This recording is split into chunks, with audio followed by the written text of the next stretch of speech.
Hey there, welcome to another episode of Blake's Everyday Podcast. So, yesterday we finished at the end of chapter 15, I think, or no, 17. All right, we read 16 and 17. Yeah. So, today we're starting off at 18. And I even said that we would probably make it. I didn't even go that far, but we'll see. We'll see how far we get. Oh,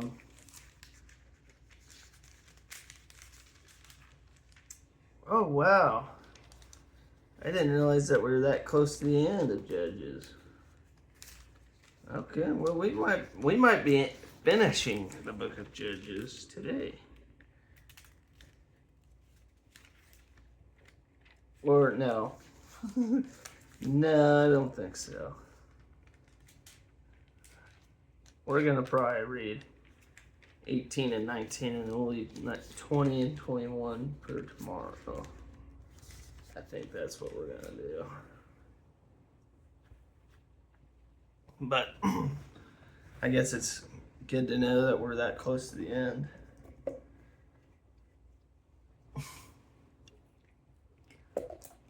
Doing my video a little bit earlier today,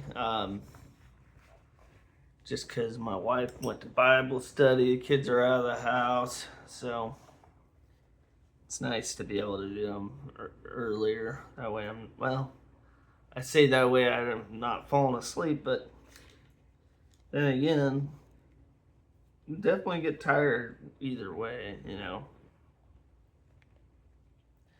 So the title for chapter 18 is "The Danites Settle in Laish." Alright.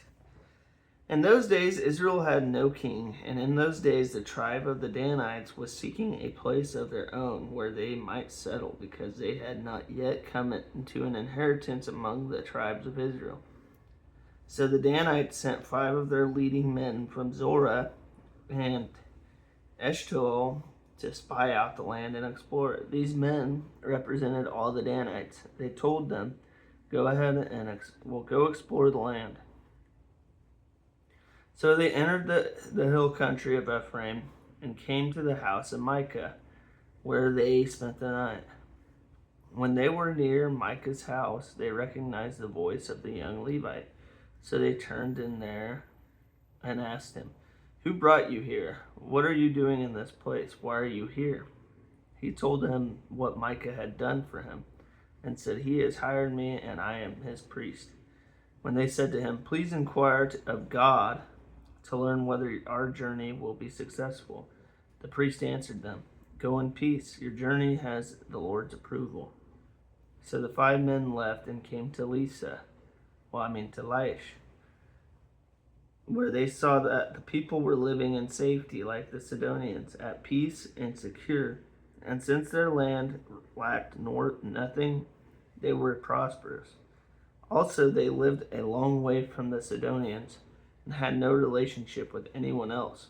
When they returned to Zorah and Eshtaol, their fellow Danites asked them, "How did you find things?" They answered, "Come on, let's attack them. We have seen the land, and it is very good. Aren't you going to do something? Don't hesitate to go there and take it over.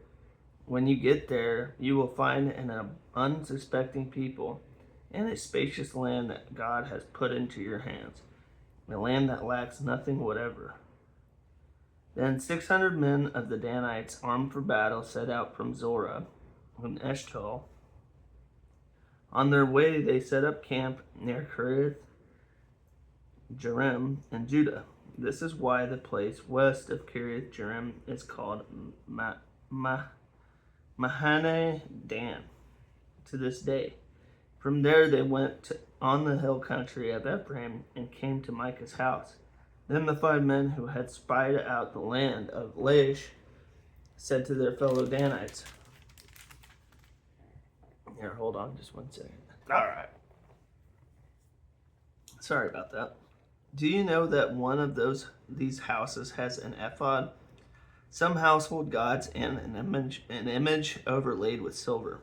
Now you know what to do. So they turned in there and went to the house of the young Levite at Micah's place and greeted him. The 600 Danites, armed for battle, stood at the entrance of the gate. The 5 men who had spied out the land went inside and took the idol, the ephod, and the household gods, while the priest and the 600 armed men stood at the entrance of the gate. When the 5 men went into Micah's house and took the idol, the ephod, and the household gods, the priest said to them, "What are you doing?" They answered him, "Be quiet. Don't say a word. Come with us and be our father and priest. Isn't it better than you serve a tribe and clan in Israel as priest rather than just one man's household?" The priest was very pleased. He took the ephod, the household gods, and the idol and went along with the people, putting their little children, their livestock, and their possessions in front of them. They turned away and left. When they had gone some distance from Micah's house, the men who lived near Micah were called together and overtook the Danites, as they shouted after them. The Danites turned and said to Micah, "What's the matter with you that you called out your men to fight?" He replied, "You took the gods I made and my priest and went away. What else do I have? How can you ask, 'What's the matter with you?'" The Danites answered, "Don't argue with us, or some of the men may get angry and attack you, and you and your family will lose your lives." So the Danites went their way, and Micah, seeing that they were too strong for him, turned around and went back home. When they took what Micah had made and his priest and went on the Laish against a people at peace and secure, they attacked them with the sword and burned down their city. There was no one to rescue them because they lived a long way from Sidon and had no relationship with anyone else. The city was in a valley near Beth Rehob. The Danites rebuilt the city and settled there. They named it Dan after their ancestor Dan, who was born to Israel, though the city used to be called Laish. There the Danites set up for themselves the idol, and Jonathan, son of Gershom, the son of Moses, and his sons were priests for the tribe of Dan, until the time of the captivity of the land. They continued to use the idol Micah had made all the time the house of God was in Shiloh. Okay. So chapter 18, verses 1 through 2, the tribe of Dan was looking for the easy way out. The Danites had been long unable to evict the Amorites from the land allotted to them under Joshua. So they gave up persevering toward that God-given goal. Instead, they sent scouts in search of an easier area to conquer that offered significant advantages to the Danites. There is no indication that the tribe ever considered the reasons for their previous defeat or sought to learn from it. Instead, they looked for another easier solution, which led them even further away from God, from the God who could have given them victory. Chapter 18, verses 2 through 6. The Danites were initially surprised, then intrigued by Micah's arrangement of hiring a personal priest. Their first questions seemed to indicate that they knew this arrangement was not right. But they liked the idea of having a personal hotline to God, especially after being told that their present mission would be successful. Sadly, it appears that Micah's priest spoke only for himself, not for God. The spiritual blindness only increased on all sides when confronted by something that is wrong or inappropriate. We must not compromise, even if there are apparent benefits. I like that. It's like, don't change your morals for anything. Chapter 18, verses 7 through 20. When the city of Laish appeared a promising solution to their problem, the Danites concluded that Micah's priest had spoken for God. Thus, when they came to Micah's house again, they stole his idols and hired his priest. Obviously, this priest felt no sense of accountability to God. After making the wrong decision to become Micah's priest, the young man had no problem becoming the priest to a whole tribe. We all know that the direction of our first step often affects the direction of the following step. In order to continue following God's will, we should make sure that each step we take is in keeping with God's will.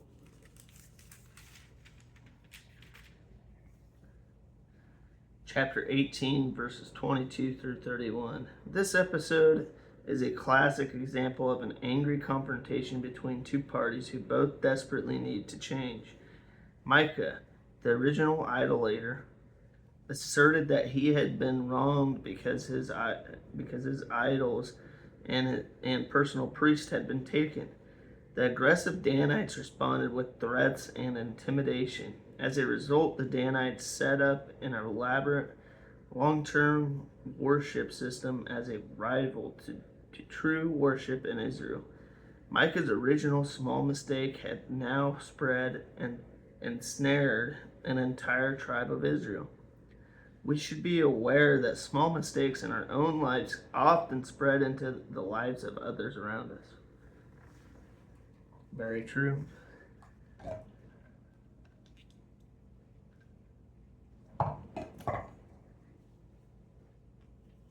Oh, man. Whew. All right. Moving on to chapter 19. The title is A Levite and His Concubine. In those days, Israel had no king. Now a Levite who lived in a remote area in the hill country of Ephraim took a concubine from Bethlehem in Judah. But she was unfaithful to him. She left him and went back to her parents' home in Bethlehem, Judah. After she had been there 4 months, her husband went to her to persuade her to return. He had with him his servant and 2 donkeys. She took him into her parents' home, and when her father saw him, he gladly welcomed him.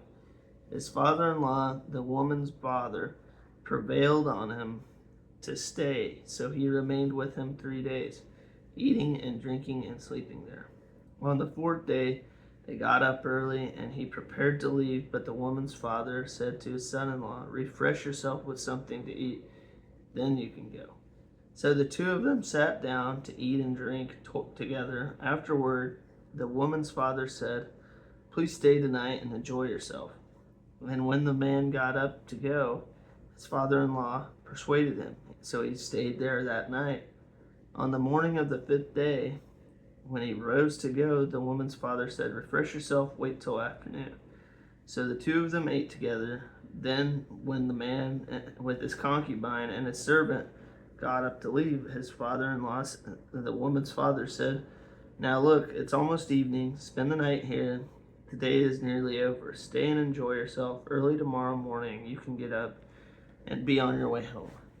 But unwilling to stay another night, the man left and went toward Jebus, that is Jerusalem, with his 2 saddled donkeys and his concubine. When they were near Jebus and the day was almost gone, the servant said to his master, "Come, let's stop at this city of the Jebusites and spend the night."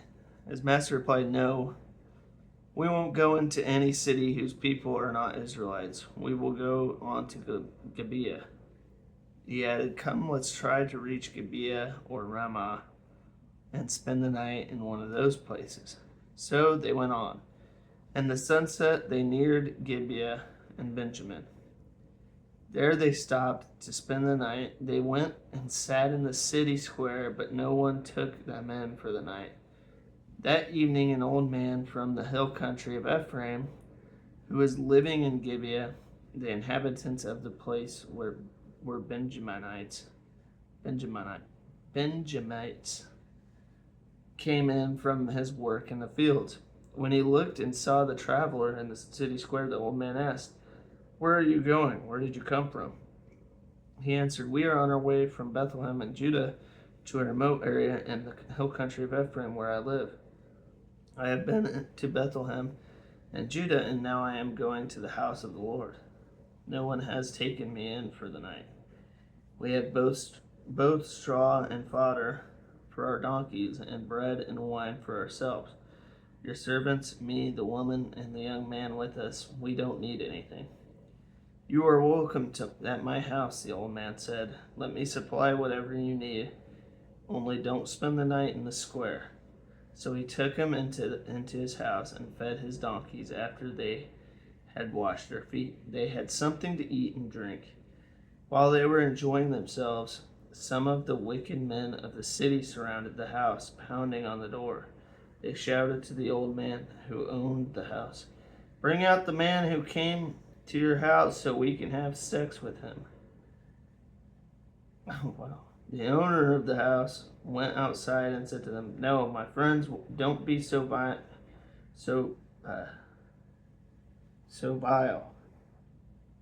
Since this man is my guest, don't do this outrageous thing. Look, here is my virgin daughter and his concubine. I will bring them out to you now, and you can use them and do to them whatever you wish. But as for this man, don't do such an outrageous thing." But the men would not listen to him. So the man took his concubine and sent her outside to them, and they raped her and abused her throughout the night. And at dawn they let her go. At daybreak the woman went back to the house where her master was staying, fell down at the door, and lay there until daylight. When her master got up in the morning and opened the door of the house and stepped out to continue on his way, there lay his concubine, fallen in the doorway of the house, with her hands on the threshold. He said to her, "Get up, let's go." But there was no answer. Then the man put her on his donkey and set out for home. When he reached home, he took a knife and cut up his concubine limb by limb into 12 parts and sent them into all the areas of Israel. Everyone who saw it was saying to one another, "Such a thing has never been seen or done, not since the day the Israelites came up out of Egypt. Just imagine, we must do something, so speak up." Oh my God. Oh my gosh, man. All right, so chapter 19, verses 11 through 29. The tragic episode represents the moral low point of the book of Judges. This incident is even worse because the uncaring Levite gave up his concubine to save his own skin. We should consider whether we have ever sacrificed the health and stability of others so that we could do whatever we wanted to do. If so, we should accept responsibility for the consequences. Unlike the Levite in these verses, he blamed the Benjamites and did not recognize his part in the tragedy. When we recognize that we are accountable, we can begin to get the help we need. Okay, wow.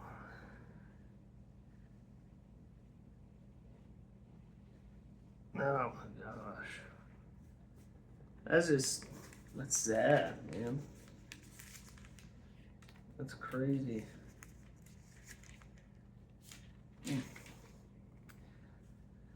All right. So we'll read chapter 20 and 21 tomorrow, and then we'll be done with the book of Judges.